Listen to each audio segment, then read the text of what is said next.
라임 그 펀드 사건 김봉현으로부터 돈 받았던 혐의를 받고 있는데 문제는 두 사람도 정치 탄압이다. 라고 해서 당헌 80조 적용을 했어요. 네. 자, 노웅래도 마찬가지입니다. 그러면 그 전 사람들은 정치 탄압이고 뒤에 돈 봉투는 그냥 일반 부패다? 무슨 기준으로 이렇게 이야기를 할 수 있는 건지. 그리고 이재명 대표 본인은 그러면 이거는 어떻게 봐야 되는 건지. 왜냐하면 딴 사람을 탈당하라고 그러면서 자신은 지금 대표직을 계속 유지하고 있잖아요. 이를테면 성남FC 이게 후원금이냐, 이게 뭐 대가성으로 이렇게 성남FC에 받은 게 뇌물이냐, 뭐 이런 거를 이제 다투는 거고, 예를 들면 뭐 대장동 특혜 같은 경우에도 428억 약정설이 있었지만 검찰이 그거에 기소조차 못했잖아요. 네. 그러니까 뭐 이런 식의 이제 논리인 거죠. 사안이 근데 다르다. 사안이 다르다. 그러니까 돈에 대해서 개인적으로 이제 착복한 게 없다. 이거는 하지만 이제 그런 문제가 있다라는 건데. 선생님 어제 논청에서 좀 돈봉투 관련해서 기도부 조치가 느슨한 거 아니냐 이런 주장이 나왔다는데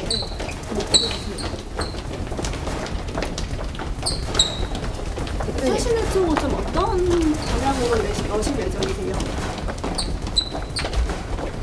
대표님, 박지원 전 원장이 대통령이 여야 원내대표 회동 관련해서 이제 대표님께서 직접 좀 갈래를 타주셔야 된다고 말씀하셨는데 여기에 대해서 어떻게 보세요?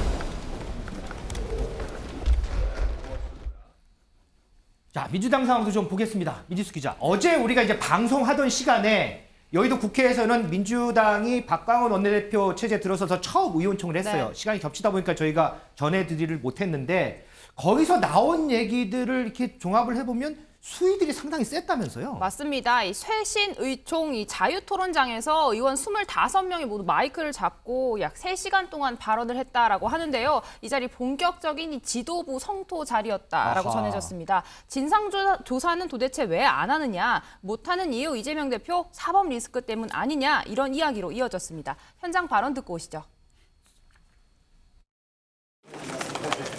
이재명 대표 사법 리스크라는 비교한 의견을 직접적으로 비교한 의견이라기보다는요. 이번 돈봉투 의혹 사건을 포함해서 사실 지금 우리 당 관계자들에 대한 다양한 사건들이 있는 게 사실입니다. 그래서 그러한 사건들이 원칙과 기준을 가지고 판단되어야 되고 처리되어야 되고 또 시스템에 의해서 대응되어야 된다라고 하는 것에 대한 지적과 주장과 언급은 있었다는 점을 말씀드립니다. 네, 이 자리에서 비명계 김종민 의원도요. 이 검찰 수사가 이어지면 앞으로 이런 상황 계속 발생할 텐데 그때마다 다른 기준 적용하면 국민 신뢰를 얻을 수 없다. 이재명 대표를 겨냥한 듯한 발언을 했다고 전해졌습니다. 자, 지금 민지수 기자가 얘기했던 이 발언하고 비슷한 발언이요. 국민의힘에서도 나왔습니다. 좀 듣고 오겠습니다.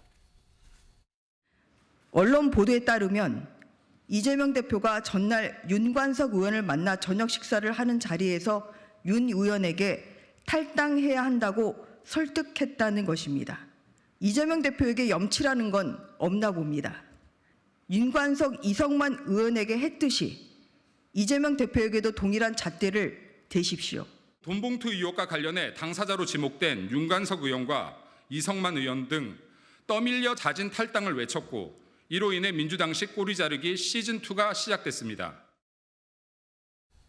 김윤리 에디터. 다른 의원들은 다 탈당했는데 왜 기소되고 재판받는 이재명 대표는 그대로 있느냐. 이거 같은 잣대로 적용해라. 어떻게 보세요? 일단 이재명 대표 측의 입장은 뭐냐면은 이게 본인이 지금 재판받고 있는 거는 1원 한 푼 받은 것도 없고 네. 돈과 관련된 것이 아니다라는 거예요. 직접적으로. 예를 들면은 뭐 배임과 관련된 건데 이거는 법정에서 이를테면 성남FC 이게 후원금이냐, 이게 뭐 대가성으로 이렇게 성남FC에 받은 게 뇌물이냐, 뭐 이런 거를 이제 다투는 거고, 예를 들면 뭐 대장동 특혜 같은 경우에도 428억 약정설이 있었지만 검찰이 그거에 기소조차 못했잖아요. 네. 그러니까 뭐 이런 식의 이제 논리인 거죠. 사안이 근데 다르다. 사안이 다르다. 그러니까 돈에 대해서 개인적으로 이제 착복한 게 없다. 이거는 하지만 이제 그런 문제가 있다라는 건데 일반 국민들의 눈높이에서 보면 어차피 뭐 좀 거치게 얘기하면 그놈이 그놈이다 이렇게 보시는 분들이 좀 많을 것 거기서 같아요. 거기다. 예. 그러니까 거기서 거기다. 그래서 이거는 조금 내로남불이라는 거를 좀 피하기가 힘든데 그럼에도 불구하고 조금 지금 이재명 대표는 좀 정면 돌파하겠다. 본인의 사법 리스크 재판으로 입증하겠다 이런 입장인 것 같습니다. 자, 이런 상황에서요. 민주당 안민석 의원이요. 돈봉투 사태 이후에 민주당이 나아갈 방향에 대해서 얘기를 했습니다. 어떤 방향인지 얘기 좀 듣고 오겠습니다. 이 문제는 기획수사 이쪽의 방점이 찍을 게 아니라 우리 제2민주당의 도덕성의 실추, 따라서 도덕성 회복, 이쪽으로 답을 찾아야 된다. 또 지금 제 주위의 지역 보면은 음주운전 전과자나 사기 전과자, 심지어 불륜을 저지르고도 남의 가정을 파괴한 그런 분들도 뭐 선거에 앞으로 출마하겠다고 주민들에게 행세를 하고 있거든요. 자, 이런 사람들은 당 근처에 얼씬도 못하게 해야 되는 것이죠. 양진희 변호사. 지금 안민석 의원 얘기는 어쨌든 민주당이 돈봉투 사태 이후에 도덕성을 좀 회복해야 된다 이런 차원에서 한 얘기인데 근데 또 불똥이 또 다른 데로 튀더라고요, 이게. 맞습니다. 방금 이제 안민석 의원이 어제 한 발언 들으셨잖아요. 여기서 음주운전 전과자나 사기 전과자, 뭐 불륜으로 남의 가정을 파괴한 사람은 선거에 출마해서는 안 된다라는 발언이 있었는데 이 발언에 대해서 장해찬 최고위원이 어제 SNS에 본인의 이제 글을 올렸습니다. 안 의원의 발언에 100% 찬성한다라면서 음주운전, 사기, 불륜 모두 이재명 대표를 콕 집은 용기를 높이 평가한다라고 이야기를 했습니다. 이렇게 대놓고 이재명 대표를 물러나라고 주장하실 줄은 몰랐다라고 이야기도 덧붙였는데요. 여기에 대해서 이 안민석 의원은 나는 원론적인 이야기를 한 것이었고 이게 당대표를 겨냥한 것이라는 반응은 오버하는 것이다라고 이야기를 했습니다. 이현정 의원님, 뭐 당대표 견학한 거 오버한 거다 이렇게 얘기를 했지만 어쨌든 지금 나오는 얘기들 우리가 논의했던 이것들 다 보면 어쨌든 기승전 이재명 대표인 것 같아요. 이게. 그러니까 모든 어떤 이 원인 자체가 그러니까 이재명 대표 본인의 어떤 사법 리스크가 그러니까 판단의 기준이 되다 보니까 지금 원래 정상적인 상황이라면 이 돈봉투 사건은 굉장히 큰 사건 아니겠습니까? 네. 그러면 당에서 당연히 진상조사를 해야겠죠. 그리고 징계위원회를 해서 뭐 나중에 어떤 사법적인 결과와는 달리 판단을 해야 되는데 문제는 이제 이 대표와의 이 문제를 그렇게 못하다 보니까 나머지들은 왜냐하면 지금 민주당은 기준이 다릅니다. 자, 이번 의원들은 다 탈당을 시켰어요. 근데 이 직전에서 노웅래 의원 불체포 특권 통과, 그 면책 특권 통과했지 않습니까? 그렇죠. 그다음에 기동민, 이수진 의원 두 사람들은 다 당원에 따라서 이게 정치 탄압이다. 라임 그 펀드 사건 김봉현으로부터 돈 받았던 혐의를 받고 있는데 문제는 두 사람도 정치 탄압이다. 라고 해서 당원 80조 적용을 했어요. 네. 자, 노웅래 의원도 마찬가지입니다. 그러면 그 전 사람들은 정치 탄압이고 뒤에 돈봉투는 그냥 일반 부패다? 무슨 기준으로 이렇게 이야기를 할 수 있는 건지. 그리고 이재명 대표 본인은 그러면 이거는 어떻게 봐야 되는 건지. 왜냐하면 딴 사람을 탈당하라고 그러면서 자신은 지금 대표직을 계속 유지하고 있잖아요. 네. 그러니까 이게 결국은 결국 본인 스스로가 뭔가 기준을 못 정하니까 계속 어제도 의총에서도 그런 이야기가 나오듯이 이 기준이 명확치 않으니까 자꾸 흔들리고 있는 게 아닌가 저는 그런 생각이 듭니다. 김준일 대표, 이 기준 얘기하니까 이제 요게 좀 궁금해요. 윤관석 이성만 의원이 어쨌든 탈당을 했어요. 탈당을 했는데 그럼 이제 무소속 의원으로 남아 있잖아요.